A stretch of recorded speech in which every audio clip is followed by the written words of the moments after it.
EPFO pension ಕೇವಲ 10 ವರ್ಷ ಸೇವೆ ಸಲ್ಲಿಸಿದರೆ ಇಪಿಎಸ್ ಅಡಿಯಲ್ಲಿ ಎಷ್ಟು ಪಿಂಚಣಿ ಸಿಗುತ್ತೆ ಗೊತ್ತಾ?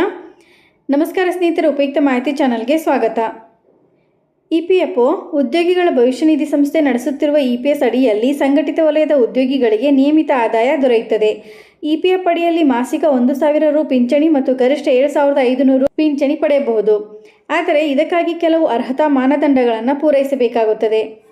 ಭಾರತದ ಅತಿದೊಡ್ಡ ಸಾಮಾಜಿಕ ಭದ್ರತಾ ಕಾರ್ಯಕ್ರಮಗಳಲ್ಲಿ ಉದ್ಯೋಗಿಗಳ ಭವಿಷ್ಯ ನಿಧಿ ಸಂಸ್ಥೆ ನಡೆಸುತ್ತಿರುವ ಉದ್ಯೋಗಿಗಳ ಪಿಂಚಣಿ ಯೋಜನೆ ಇಪಿಎಸ್ ಕೂಡ ಒಂದಾಗಿದೆ. ಇದು ಸಂಘಟಿತ ವಲಯದ ಉದ್ಯೋಗಿಗಳಿಗೆ ನಿಯಮಿತ ಆದಾಯವನ್ನು ಒದಗಿಸುವ ದೃಷ್ಟಿಯಿಂದ ವಿನ್ಯಾಸಗೊಳಿಸಲಾದ ಈ ಯೋಜನೆಯನ್ನು ನವೆಂಬರ್ 16, 1995ರಲ್ಲಿ ಪ್ರಾರಂಭಿಸಲಾಯಿತು. ಕೇವಲ 10 ವರ್ಷ ಸೇವೆ ಸಲ್ಲಿಸಿದರೆ ಇಪಿಎಸ್ ಅಡಿಯಲ್ಲಿ ಎಷ್ಟು ಪಿಂಚಣಿ ಸಿಗುತ್ತೆ ಗೊತ್ತಾ? ಉದ್ಯೋಗಿಗಳ ಭವಿಷ್ಯ ನಿಧಿ ಸಂಸ್ಥೆಯ ಉದ್ಯೋಗಿಗಳ ಪಿಂಚಣಿ ಯೋಜನೆಯಡಿ ಎಂದರೆ ಇಪಿಎಫ್ ಮಾಸಿಕ 1,000 ರು ಪಿಂಚಣಿ ಮತ್ತು ಗರಿಷ್ಠ 7,500 ಪಿಂಚಣಿ ಪಡೆಯಬಹುದು. ಆದರೆ ಇದಕ್ಕಾಗಿ ಕೆಲವು ಅರ್ಹತಾ ಮಾನದಂಡಗಳನ್ನು ಪೂರೈಸಬೇಕಾಗುತ್ತದೆ. ಅರ್ಹತಾ ಮಾನದಂಡಗಳು: ಇಪಿಎಫ್ಒ ಅಡಿಯಲ್ಲಿ ನೀಡಲಾಗುವ ಉದ್ಯೋಗಿಗಳ ಪಿಂಚಣಿ ಯೋಜನೆಯಡಿ ಪಿಂಚಣಿ ಪಡೆಯಲು ಕೆಲವು ಅರ್ಹತಾ ಮಾನದಂಡಗಳನ್ನು ಪೂರೈಸುವುದು ಅಗತ್ಯವಾಗಿದೆ. ಇಪಿಎಸ್ ಅಡಿಯಲ್ಲಿ ಪಿಂಚಣಿ ಪಡೆಯಲು ಉದ್ಯೋಗಿಗೂ ಇಪಿಎಫ್ಒ ನೋಂದಾಯಿತ ಸದಸ್ಯರಾಗಿರಬೇಕು. ಅವರ ವೃತ್ತಿ ಜೀವನದ ಉದ್ದಕ್ಕೂ ಇಪಿಎಸ್ ಯೋಜನೆಗೆ ಸತತವಾಗಿ ಕೊಡುಗೆ ನೀಡಿರಬೇಕು. ಪಿಂಚಣಿ ಪಡೆಯಲು 58 ವರ್ಷ ವಯಸ್ಸಾಗಿರಬೇಕು. ಇಪಿಎಫ್ಒಗೆ ಕೊಡುಗೆ: 2014ರಿಂದ ಕೇಂದ್ರ ಸರ್ಕಾರವು ಉದ್ಯೋಗಿಗಳಿಗೆ ಇಪಿಎಸ್ 1995ರ ಅಡಿಯಲ್ಲಿ ಕನಿಷ್ಠ ಪಿಂಚಣಿಯನ್ನು ನಿಗದಿಗೊಳಿಸಿದೆ.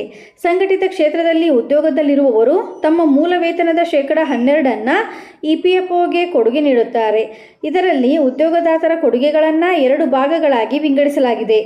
ಇದರಲ್ಲಿ 8.33% ಮೊತ್ತವನ್ನು ಇಪಿಎಸ್ಗೆ ನಿಗದಿಪಡಿಸಲಾಗಿದ್ದರೆ 3.67% ಇಪಿಎಫ್ ಯೋಜನೆಗೆ ಹಾಕಲಾಗುತ್ತದೆ.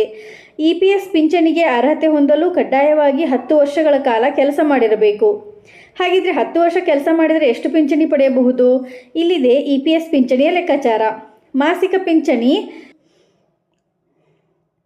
ಉದಾಹರಣೆಗೆ, ಉದ್ಯೋಗಿಯ ಪಿಂಚಣಿ ವೇತನವು 15,000 ರು ಆಗಿದ್ದರೆ ಪಿಂಚಣಿ ಸೇವೆಯು ಕೇವಲ 10 ವರ್ಷಗಳ ಕಾಲ ಸೇವೆ ಸಲ್ಲಿಸಿದ್ದರೆ ಮಾಸಿಕ ಪಿಂಚಣಿ ಹೀಗಿರುತ್ತದೆ. ಇಪಿಎಫ್ ಪ್ರಯೋಜನಗಳು: ಇಪಿಎಸ್ ಸದಸ್ಯರಿಗೆ ಪಿಂಚಣಿಯಲ್ಲದೆ ಇನ್ನೂ ಹಲವು ಪ್ರಯೋಜನಗಳು ಲಭ್ಯವಿದೆ. ನಿವೃತ್ತಿ ನಂತರ ಮಾಸಿಕ ಪಿಂಚಣಿ ಖಾತರಿ: ಒಂದೊಮ್ಮೆ ಇಪಿಎಫ್ ಸದಸ್ಯರು ಮರಣ ಹೊಂದಿದರೆ ಈ ಯೋಜನೆಯು ಕುಟುಂಬ ರಕ್ಷಣೆ ನೀಡುತ್ತದೆ. ಕುಟುಂಬಸ್ಥರು ಪಿಂಚಣಿ ಯೋಜನೆಯ ಪ್ರಯೋಜನ ಪಡೆಯಬಹುದು.